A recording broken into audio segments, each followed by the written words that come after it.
একটু আগে জিনিসটা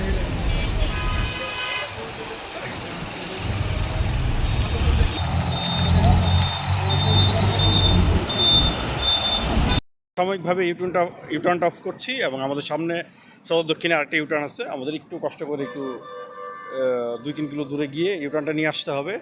আর এটা হচ্ছে আপাতত সলিউশন। আর আপনারা জানেন আমাদের এই চিটাগাং বন্দরে যে আমরা ইলুপ প্রকল্পের আওতায় ইলুপ নির্মাণ কাজ চলতেছে। এইটার কাজ শেষ হলে আসলে আমাদের এই ক্ল্যাশগুলো কিন্তু আর থাকবে না, কারণ তখন আমাদের গেটটা সেপারেট হয়ে যাবে। আপনারা দেখবেন ঢাকা থেকে অথবা কুমিল্লা থেকে চাঁদপুরগামী, নোয়াখালীগামী যে প্রাইভেট কার বলেন, বাস বলেন, অন্যান্য পরিবহন বলেন, সেগুলো কিন্তু আসলে এই ইউলুপটা হওয়ার পরে তারা এই ইউলুপটা দিয়ে ফ্লাই করে উপর দিয়ে চলে ওই দিক দিয়ে নেমে যাবে। আর আপনার যেগুলো আপনার চট্টগ্রাম থেকে অথবা ফেনী থেকে আসতেছে লরি, বাস, ট্রাকগুলো, সেগুলো কিন্তু থ্রো আমাদের N1 হয়ে নিচ দিয়ে বরাবর চলে যাবে।